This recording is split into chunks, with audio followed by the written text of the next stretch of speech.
Good morning and welcome. Greetings to you in the name of our Lord Jesus Christ. Greetings to each one who has gathered here, or those on Facebook, or on joining us on YouTube. We trust that this morning you will experience encouragement by the Holy Spirit, that your life and that your relationship with God will, that you will be drawn into a deeper relationship with Him, and that you will be encouraged in your life. 3 weeks ago, Pastor Scott talked about how stories, you are writing a story, and that stories are an important part of the legacy you are leaving. They become a part of us, and they need to be told so that those coming after us will know the faithfulness of God in your generation. Let them know. Because every one of us comes to a place in life where we actually question the faithfulness of God, do we not? If you haven't, you're standing in line where the tough thing comes and you go, oh, God, where are you now? And there are times in life when the reality is it is a choice to simply keep believing. And he talked about us telling these stories. In fact, his sermon was based on these verses, and I'm going to read them. I didn't know they were there, or at least not in the Psalms. I think there's parts where similar things are said, but in Psalm 78, it says, I will utter sayings from old. Psalm 78, verses 3 to 7, things that we have heard and known that our fathers have told us. We will not hide them from their children, but tell them to the coming generation the glorious deeds of the Lord and His might and the wonders that He has done. He established a testimony in Jacob and appointed a law in Israel, which He commanded our fathers to teach to their children, that the next generation might know them, the children yet unborn, and arise and tell them to their children, so that they should set their hope in God, and not forget the works of God, but to keep His commandments. And so I'm going to start by telling you a story that's part of my story. And you can see, those of you who are present can see that the sermon title is simply Yes or No. And I thought of this story when I was preparing. I think I've said it before, so if it's just an old story to you, then bear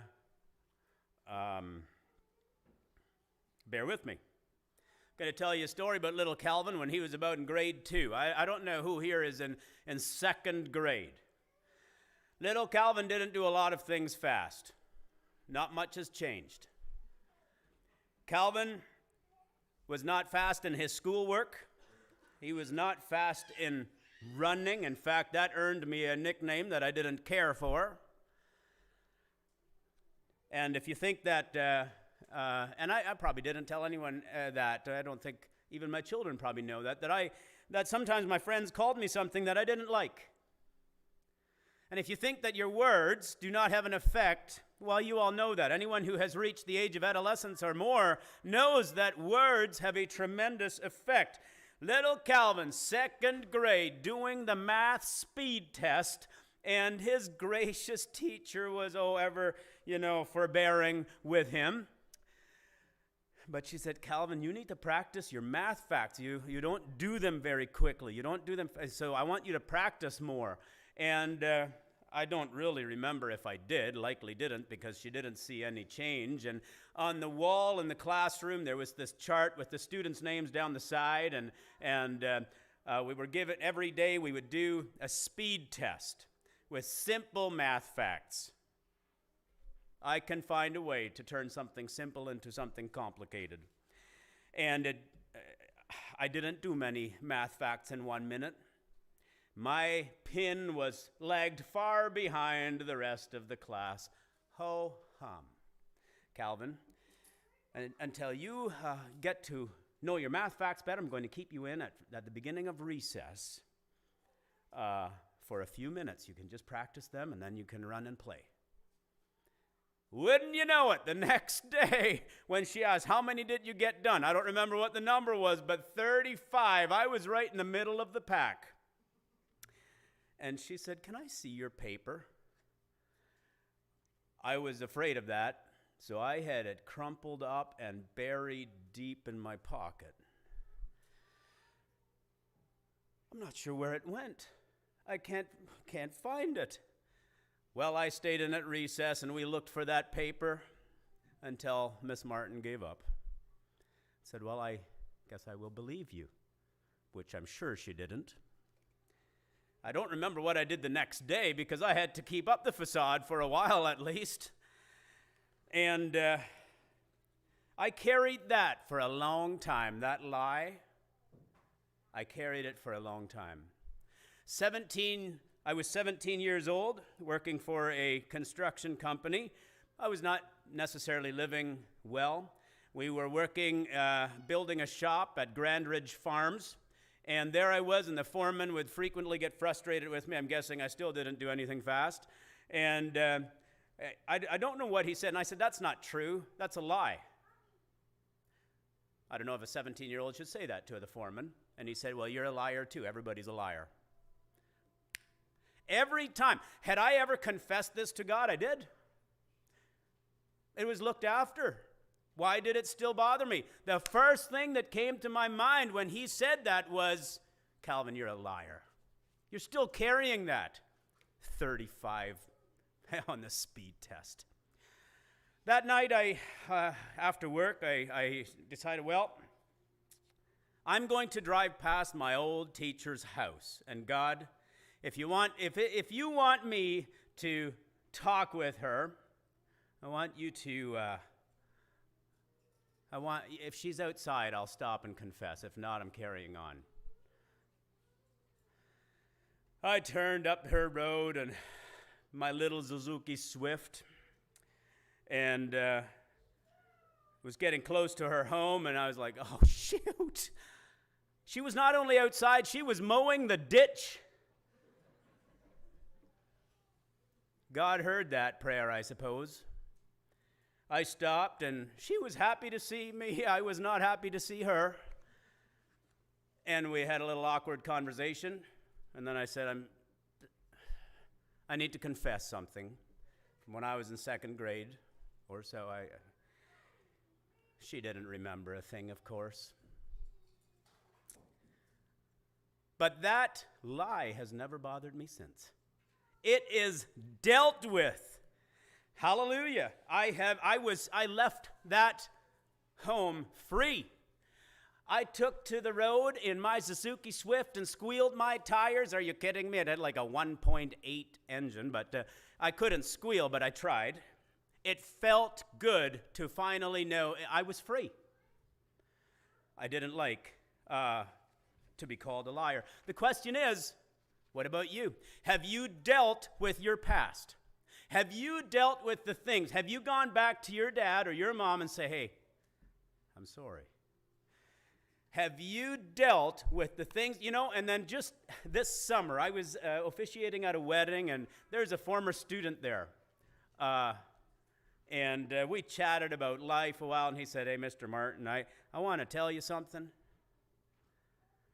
I don't even remember what he confessed now. This just comes to my mind. It was a very similar thing to what a glorious thing. And I said, did I ever tell you the story about when I was a kid? And he said, yeah, you told us that when you were my teacher. And I never forgot it. That, friends, is just the Spirit of God working, and a young man who wants his yes to be yes and his no to be no. What about you? How good is your yes and no? When you say, yeah, I'll do that, do your friends know you're going to be there? Or is it, well, yeah, well, I'll be there Friday night. Is your yes good? That's the question. Is your no good? When you say, someone says, hey, can you volunteer? Yeah. If you can't, say no. And if you are serving with any motivation besides the joy of serving God, if you're doing something, if you are doing it because somehow perhaps you think that it is some sort of penance for things you've done, you're going to serve in the church and make God happy, no, that's not what he wants. He says to Samuel, he says this, do I want sacrifices from you? No. I want obedience. I'm paraphrasing, but that's to Samuel what he said that. He says, I'm not looking for sacrifices. I'm looking for obedience. To Micah the prophet, Micah says, what do you want, O God, from me? Micah chapter 6, should I sacrifice to you? Should I pour out rivers of oil and give you all of the fine perfumes that I can? Is that what you want?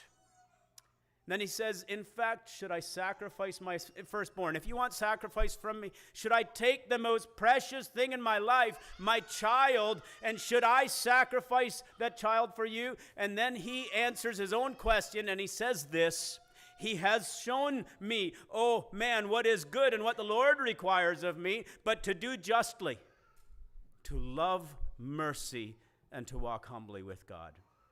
What does God want? That's what he wants. He doesn't need our sacrifices. He doesn't need our penance. He wants your heart. And so when I am asked to volunteer, if I'm asked to do something, if I can't, say no. Is your no good? If you say yes, already knowing that you're probably going to text and say something came up, you're a liar. That's what it is. How good is your yes and no? Yeah, I'll call you next week. Next week rolls by. I hate to use, but it feels so harsh, but that's lying. That's what it is. When you say you're going to do something, yeah, I'll stop in and we can chat about it. Days roll on. Don't think that the person that wants you to stop in doesn't think about it.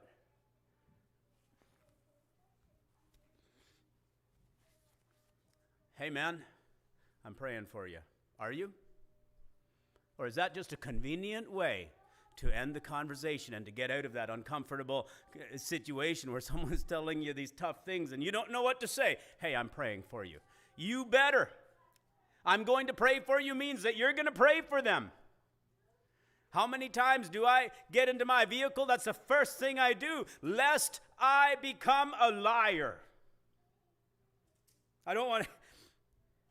But we hear it all the time. Oh yeah, I'll definitely help with that. Hey son, I'm coming to your game tonight.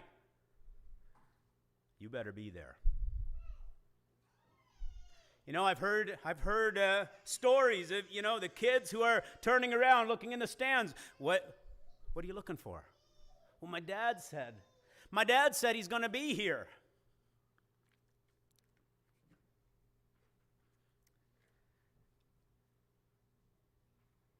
Or is your yes good? When you say you're going to be there, does your child know you're going to be there? Or is it they'll know that you're going to be there when they see you there? Is your yes good? Is your no, no? Are the things you say true? Are you honest? These are questions for every one of us. But for a believer, these are not. This is not an optional way to live. Recently, I was chatting with a couple guys, and we had a mutual connection, and one of them says, "Oh, yeah.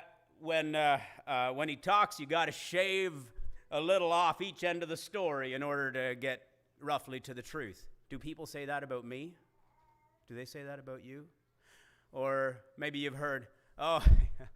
Make sure you have the salt shaker out and give her a good shake when he's talking. That ought not to be in the church. It not ought to be with Christians or believers when we say something, and those of us who are storytellers, we love to embellish.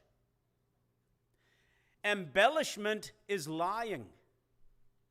When I just stretched it a little bit to make it interesting. Oh, so you lied, Calvin. Well, not really. the story.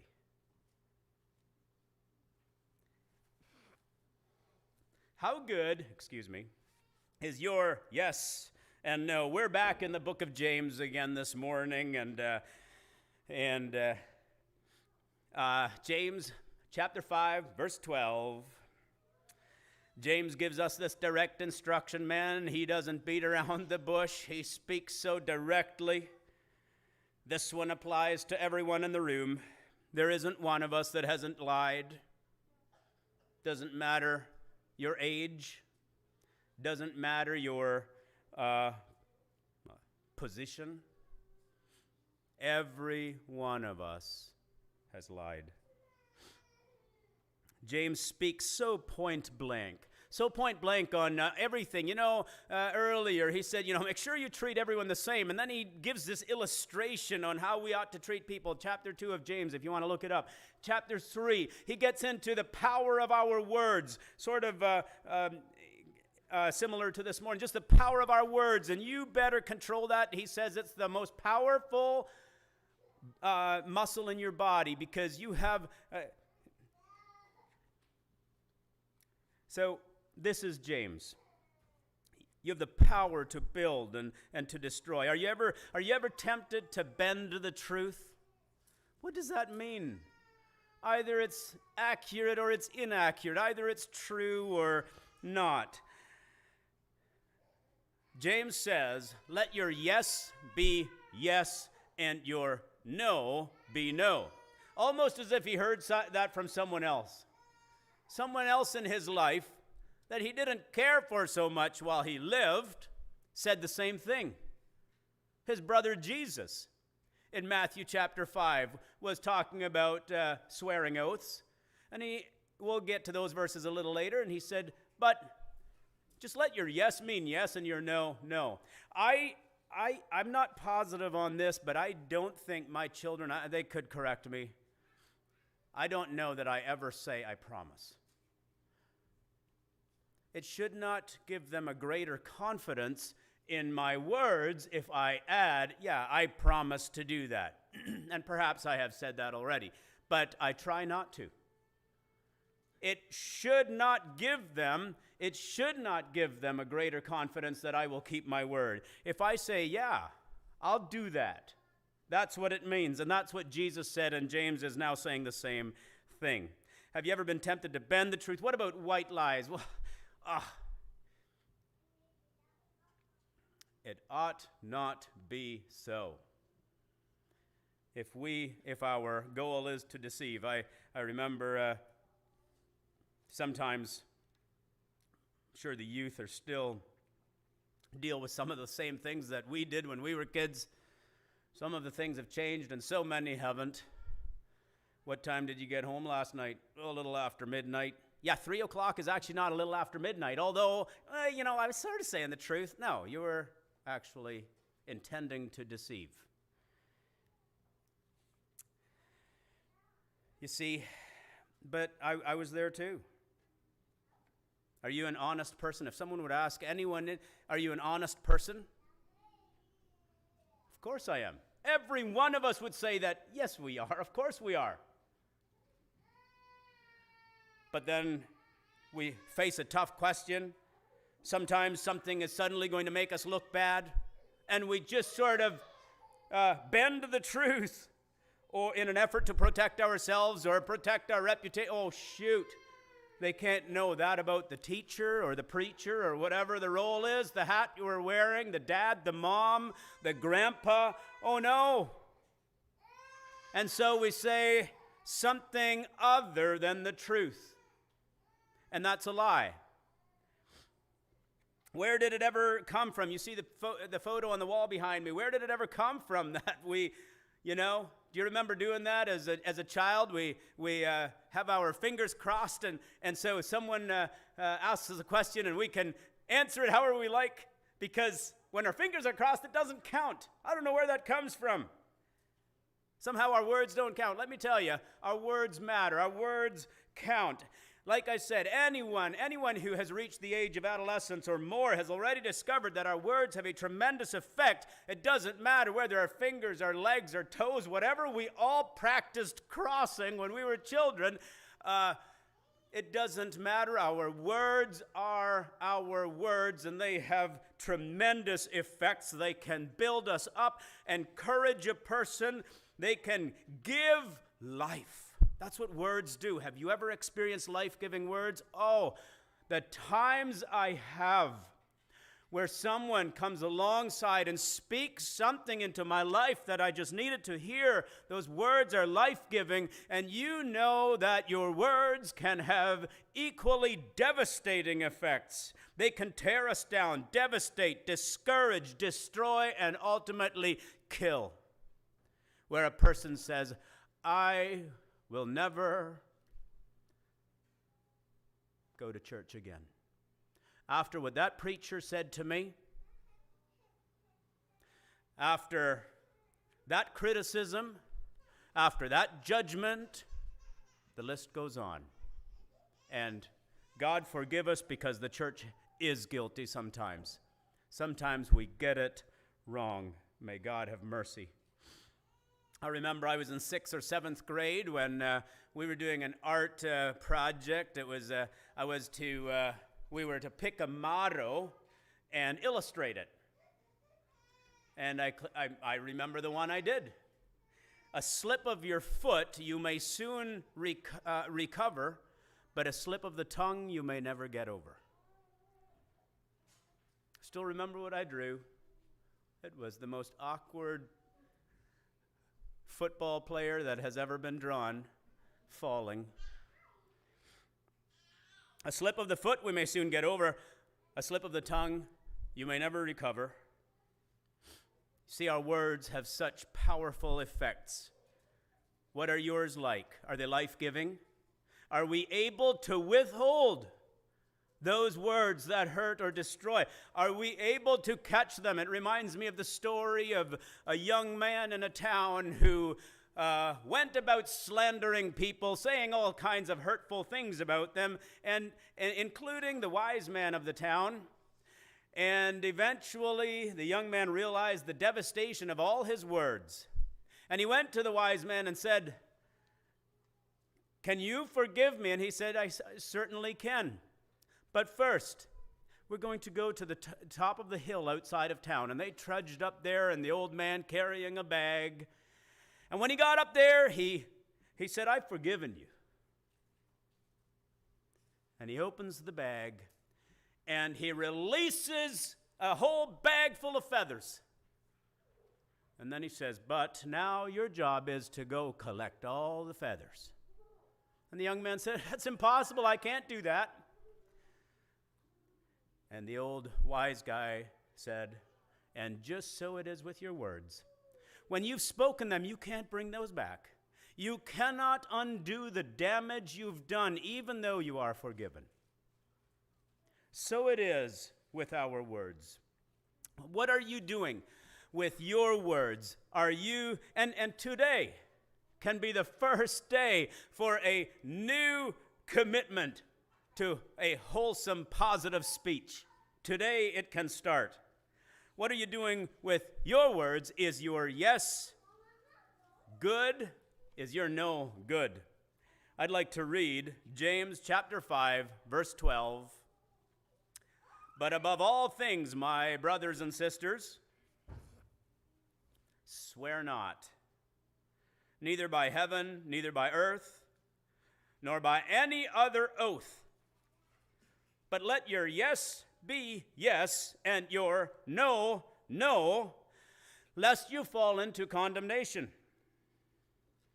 So James has been writing about a lot of things here, and he says, now he gets to verse 12, and he says, so he has written about the power of our tongue. He has written about being patient in tribulation. He has warned against the pursuit of wealth and how it robs us and enters our heart.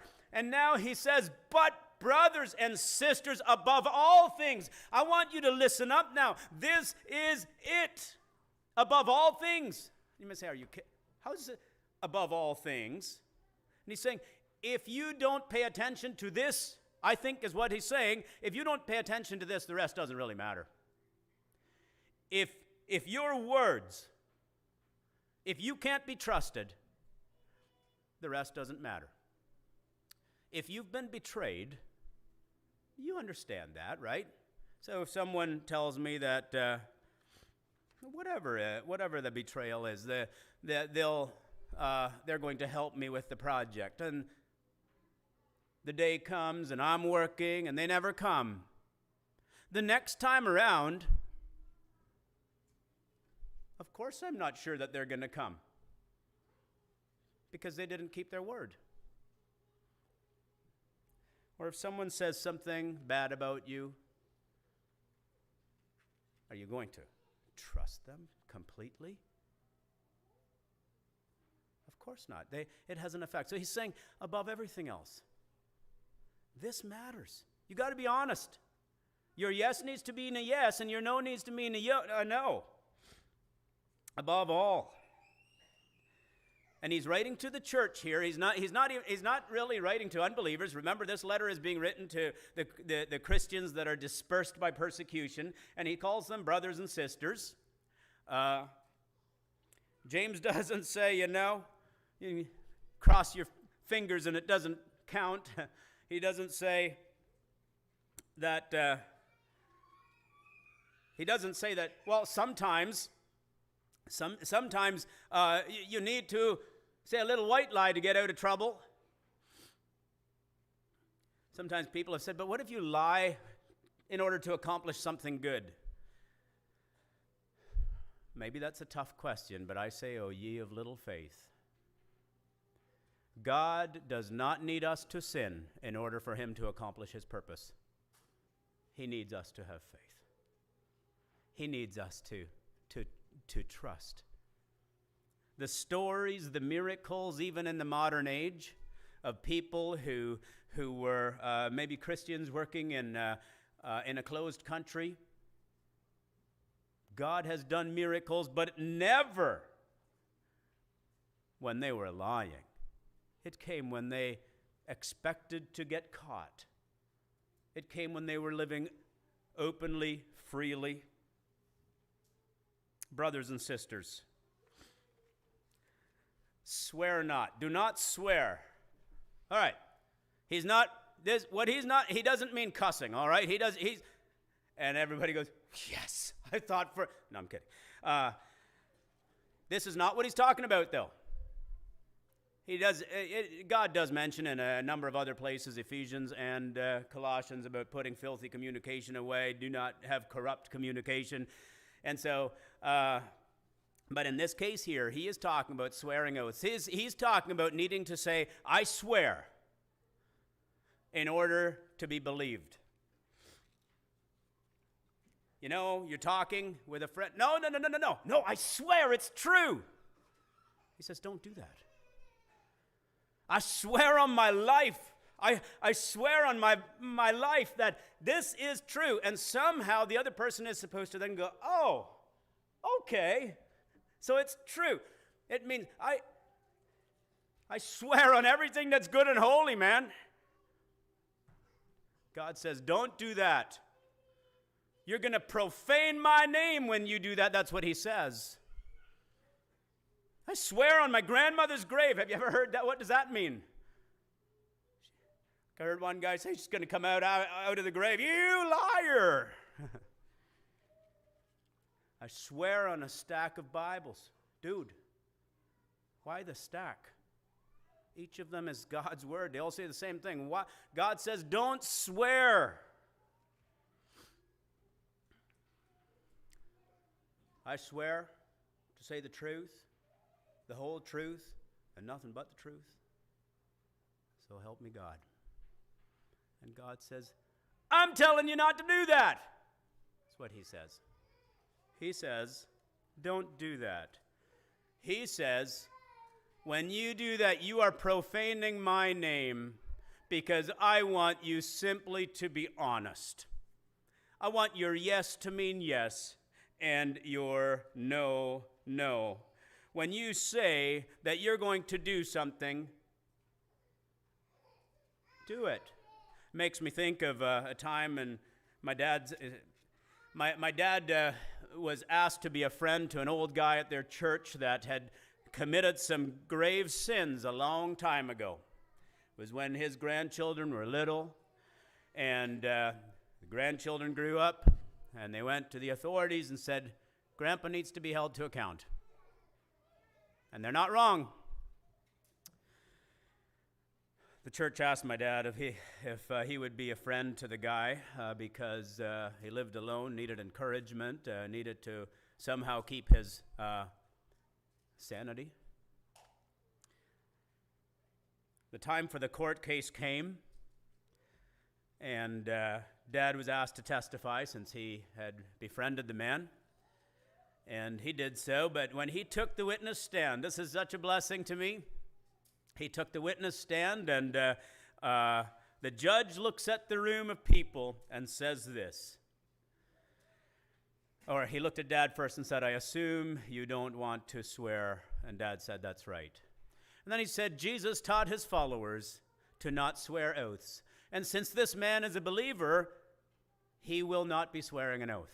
What a tremendous thing to happen in a courtroom. I hope to meet this judge in heaven. I expect I will. After the proceedings, the judge came back in to hand out the sentence. And he went on to say, this man isn't a threat to anyone today anymore, but there are, and he said this, I am a judge of the law, not of the sin. And there stands one over me who one day will judge this man for his sin and will judge me for my conduct in this court. That's powerful stuff, is it not? That's a man who understood the power of his words, I believe. When you say something, is it truth? It better be true. In Colossians chapter 3, there's similar verses. Colossians 3, verse 9. Do not lie one to another. So verse 8 is on the wall behind me as well. I'm starting in the middle. Do not lie one to another, seeing that you have put off the old self with its practices. You're no longer there. You're no longer a liar. Once you were a liar. We've all been there. There's no sense in casting stones because we have all been there. There's times that, with our devices now, we find new ways to lie to each other. Yeah. Hey man, something came up. I can't be there. Do you know what came up? A lie. If you're just saying that because you don't want to go, be honest. Hey dude, I don't want to help you tonight. Hope it works out. Something came up. I'm on the couch. It's not true, guys. This guy, James is saying, be honest with each other. This is spoken a number of times because you're no longer that man. You are no longer that woman. You have put on a new self that is being guided by the Holy Spirit. That's what it says. So put off that old man of excuses. That's no longer you. I can't tell them that in person. My kids have heard it. I expect you all to know it. If you can't tell them in person, you sure as anything better not be emailing or texting it. Anything that's texted should be something that is no problem to say in person, right? And so we text and think that somehow that's easier. We're choosing a hard way when we do that. So in the New Testament, this is taught in a number of places, and it is founded in the Old, where God says, don't swear. Leviticus chapter 19, verse 12. You shall not swear by my name falsely, and so profane the name of God. I am your Lord. What he's saying is, Don't swear by my name. You're going to answer to it. Just makes me think of a verse that Jesus said, for by your words you will be acquitted, and by your words you will be condemned. Can't say offhand where it is. If you Google it, you'll find it. By your words you will be acquitted or justified. By the things you say. So many times we think it's only our actions, our words. One of the 10 commandments, was it not? Thou shalt not take the name of the Lord your God in vain. Do not desecrate the name of God. The fear of God is the beginning of wisdom. For he says, I am the Lord. How good is your yes and no? Husbands?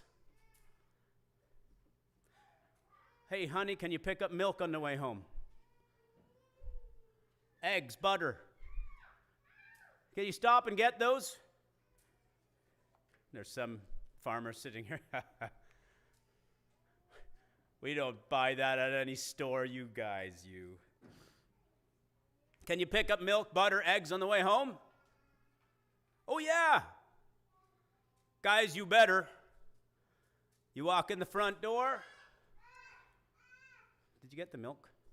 Oh, honey, I had a busy day. You're a liar. Hopefully that's not the response. But that is what it was. Because you said you'd do it. Now, is there ever time? Is there grace? Of course there is. But if that's the pattern, I'll be there and you're not there. I'm picking it up and you're walking in the front door without the eggs? It's just not true. Eventually, we have to get to the point where we say, man, I got a problem. I don't do the things that I say I'm going to do it. I'm smitten while I'm preaching. Good friend down the street. His father-in-law passed away very suddenly. Hey, man, I'm going to stop in soon. He's still waiting. Liar. Pastor, you're a liar.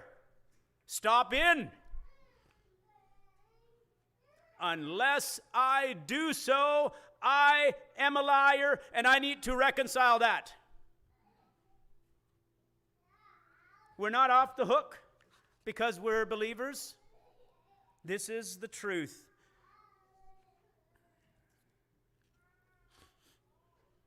So maybe things have fizzled out in our marriage, and you know how guys are, right? You know, sometimes we just want to get back to what we had 10 years ago, and we want to hit the home run again. Oh, and I want to have some, passion in my my marriage or whatever. And so I go and tell her, honey, tonight, put on a nice dress. We're going out. And I buy a couple tickets to Les Miserables at the Princess Wales Theater and book a limo and put 6 roses in there and a bottle of something sparkly, and tonight I'm going to get it all back.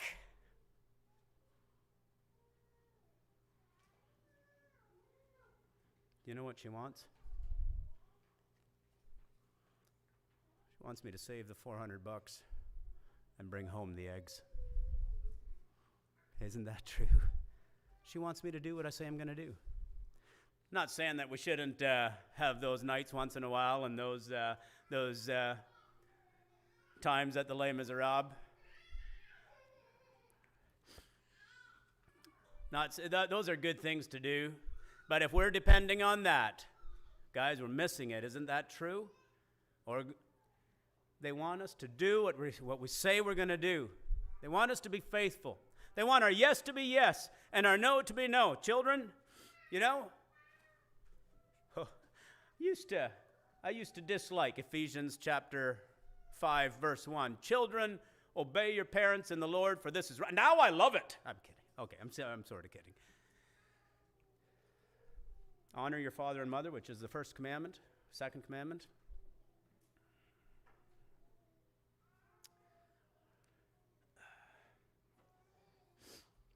When you tell your parents you're going to do something, yeah, I'll be home by 4 a.m. You better be. I'll be home by midnight. You better be. Not just for children, but when you say, hey, can you make sure the dishwasher is emptied? Yeah, it's easy to say yes. Hey, when we're gone, like if you wouldn't play video games or be on your screens, okay, you are committing to that. Doesn't just apply to children, but if for the rest of us it is picking up eggs or milk or whatever it is, we all, when we say we're going to do something, we're committing to that. Let your yes be yes and your no, no. Finally, Jesus said something very similar in Matthew chapter 5. He said, and this is, of course, his most famous sermon, he said, again, you've heard that it has been said in the old days, in the Old Testament, you've heard that it was said, you shall not swear falsely, but shall perform to the Lord what you have sworn. Excuse me, but I say to you, do not take an oath. Do not say, I swear. Do not say, I promise. Jesus says, don't say it by heaven, for it is the throne of God, or by earth, it is his footstool, or by Jerusalem, for it is the city of the great king. I think what Jesus was saying, I'm trying to cover all the important places. He says, don't swear. Do not take an oath by your head. You can't make your hair black or white, or you say, but let what you say simply be yes or no.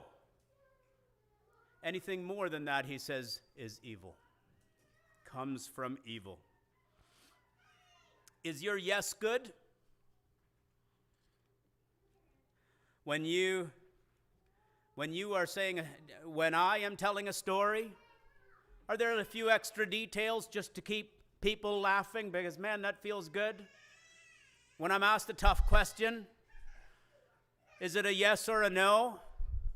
Or do I dodge it? Am I known to be an honest person? These are questions we ought to ask. Jesus said it. James said it. God says it. He says, let your yes mean yes, and your no mean no. Anything more than that comes from evil. Encourage one another. Build each other up. Use your words in a way that blesses those around you as well as our Father. And when we do that, we will be blessing our Father. We ought not only to use our words to build the church, we ought to be building our communities. We ought to be building our businesses. And when you're coaching, oh man, what a platform you ought to be building, using those words, because we're building characters. Wherever we are, you're talking with your coworker. May your yes be yes, and your no, no. That, as it says in James, so that you may not fall under condemnation. Above all, be encouraged, dear friends. God bless you all.